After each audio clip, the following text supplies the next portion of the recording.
What is revenge bedtime procrastination? Why does it happen? Who are you taking revenge against?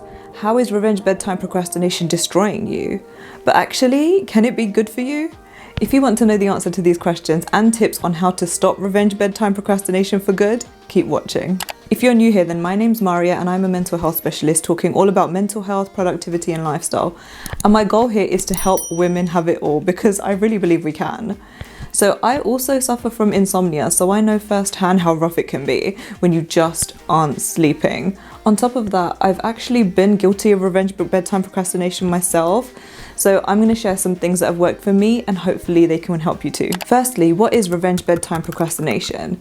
So it's a term that originally came from China and it's sort of made its way into mainstream psychology over the last couple of years. But it's basically when you keep yourself awake at night, way past the point where you know it's bad for you. But when you really stop and think about it, there isn't any real solid or justifiable reason or any real benefit long term for why you do it. I know more recently there has been talks within the world of psychology about whether or not it is or should be considered a sleep disorder.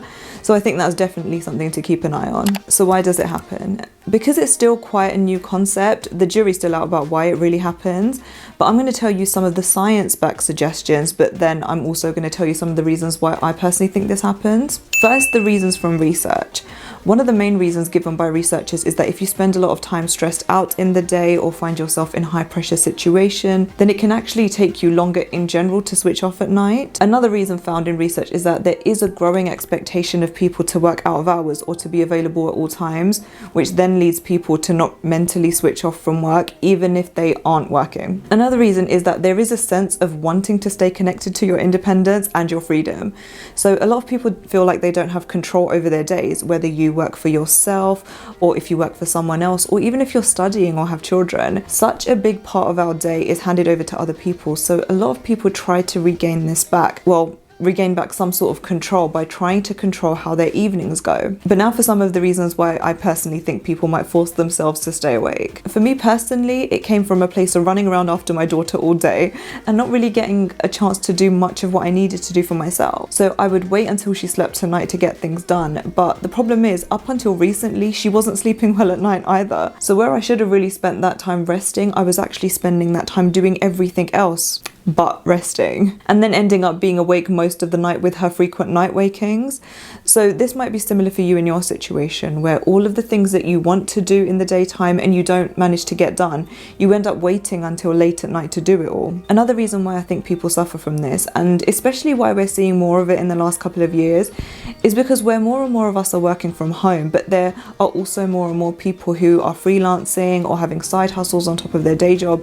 There isn't a clear separation anymore between work time and wind down time. And after a while of making exceptions to your sleep time here and there, psychologically and physically, I think we start to suffer. And actually we're embedding the practice of always being in work mode into our daily habits, which of course isn't good for anyone. Another reason why I think people do it is because you might have built up the idea of yourself that you're a night owl and that you function better at night. Now for some people this might be true, but for most people this just isn't the case. A lot of people may have thrived when staying up late for a short season in their life, maybe they were at uni, but it isn't necessarily the case that you can still function while keeping yourself up. Our bodies change over time and sometimes our mind struggles to keep up with that change. But then we still get stuck in the belief that this is what's good for us and then wonder why we struggle in the mornings. So who does it affect? There's still a lot more work that needs to be done to understand this more, but for now the understanding is that women and students seem to suffer from this a lot more, with women almost double than men. There has been some links about women and students feeling, or at least being aware that they're feeling stressed out in the day, and there's a growing number of women who freelance and women tend to stay at home with their children more. And these are things that have also been suggested to contribute towards revenge bedtime procrastination. So there could be some link there as well. So how does it destroy you? It's a simple fact that we need good quality sleep to function at our best. And if we don't get good quality sleep, it affects our mental health, our physical health. It can make our skin look bad. Our ability to focus is affected. Our productivity is affected. We're not able to regulate our emotions as as well, our memory starts to suffer, it can cause us to burn out, but it also affects our ability to make basic decisions, and it can actually cause inflammation in our body. It can affect our heart health, it can cause us to gain weight. Firstly, because we end up eating more because we're awake and active more, and then sometimes we end up eating more or unhealthily to give us the extra energy boost the next day. But it can also lead to hormone imbalances, which can lead to weight gain as well. But also it can lead to anxiety and depression, and in the worst case scenario, even shave a few years off of your life. So can revenge bedtime procrastination be good for you? The short answer is long term, no. For a moment you might feel like you're gaining some control over your evenings and over your sleep, but what you need to realize that it's actually an illusion. The revenge part of this concept comes from the idea that you're actually taking revenge against yourself. Now really stop and think about this. When you force yourself to stay awake, even though you're tired, even when your energy is low, even when you know your sleep is going to suffer, and even when you know it's going to have a domino effect on how your next day goes, the truth is what you're doing is self-sabotaging your sleep. And trust me, I've done it too, so this is definitely not coming from a place of judgment. But when you realize that you have such a big role to play in all of this, you can start adjusting your mindset into valuing your evening time and giving back your mind and body some of the respect that it deserves. Other than a very, very brief momentary feeling of control, when you look at how badly you're harming your mental and physical health, it is just not worth it. So how can you stop self-sabotaging your sleep? The tips I'm going to give you are things that have worked for me personally when it came to revenge bedtime procrastination, but they've also helped with my insomnia, so hopefully they can help you too. Tip number 1.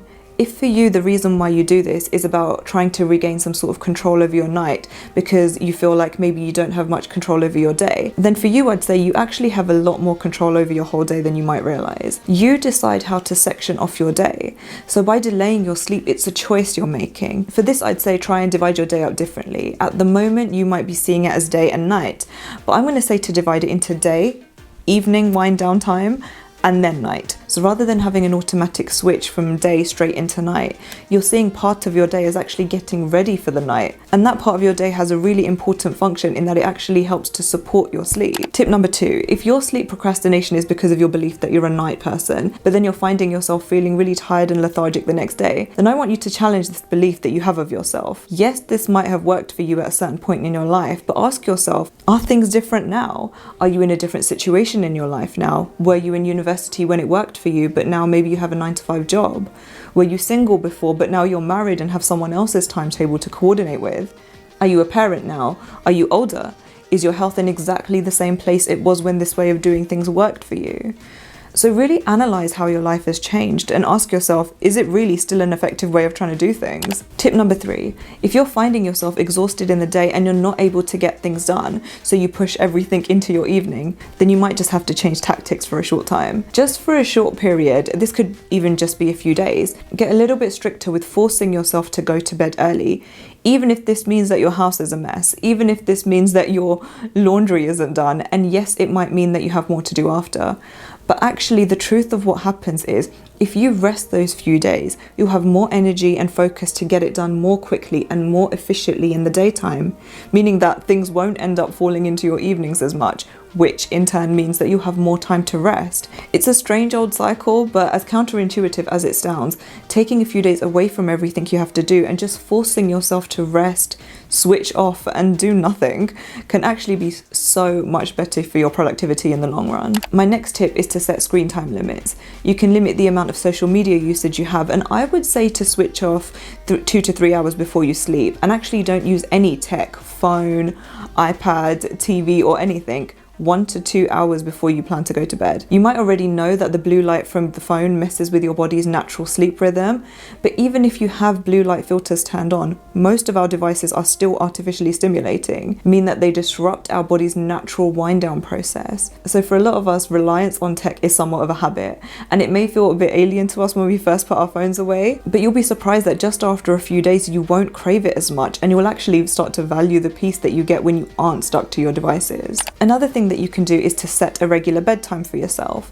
Now, at the beginning, it's probably really likely that you won't be able to sleep straight away, but over time, as this becomes a habit, your mind and body will develop the ability to switch off much more quickly and easily. But in the meantime, while you're in the process of retraining your brain, use the slightly earlier bedtime to enjoy resting and relaxing your body. You can even set reminders for yourself to help you get yourself into a new way of doing things. Another tip is to have a wind down ritual.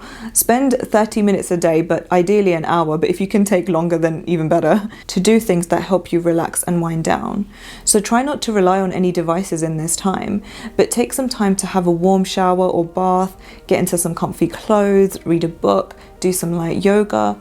Bonus tip here is that while you're trying to establish this as a habit, set an alarm to remind you to start winding down and actually give yourself a bit more time to wind down than you actually think you need. Another tip is to have everything as dark as possible so that you aren't disturbed by any glimmers of light. I personally have blackout curtains or blinds everywhere in all of the rooms in my house, and on days when I'm struggling to sleep, I sleep with an eye mask. The one I use is made from silk, so it's really great for your skin firstly, and it's a weighted mask which helps aid sleep even more, but it also has lavender in it. Now, I'm not generally a fan of strong lavender scent, but this one is really mild and relaxing. I'll link the one that I have in the description box. Tip number 8. One really important thing is to have the perfect temperature as you sleep.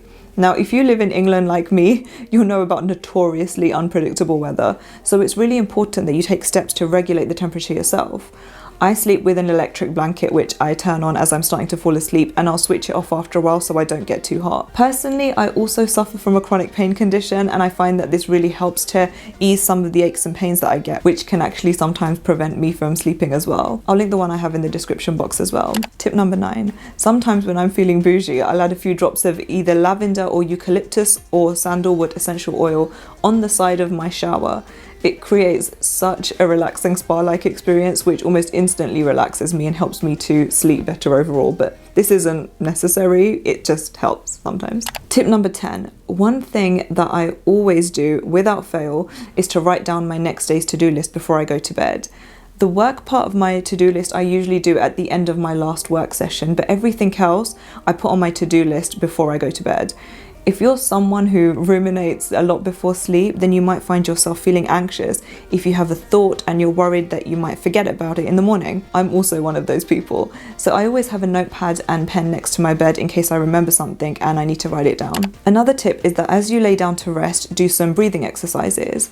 One exercise you can do is breathe in gently through your nose for 4 seconds and out softly through your mouth for 6 seconds. Another one you can do is try breathing in for 4 seconds, hold it for 4 seconds, and breathe out for 4 seconds. One that I personally like to do is breathing in for 7 seconds and breathing out for 11 seconds, but this one might be one that you have to build up to. One thing I want to leave you with is that if you've tried all of these techniques and they don't work for you, then I highly recommend that you speak to your healthcare professional.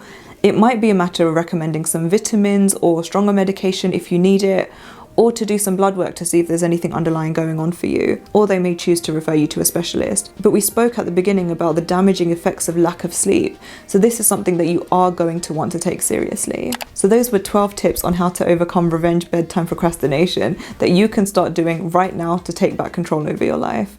Let me know which one of these resonated with you the most, and let the community know any tips that have worked for you in the past. Don't forget to subscribe for more content on mental health, productivity and lifestyle, and I will see you in my next one.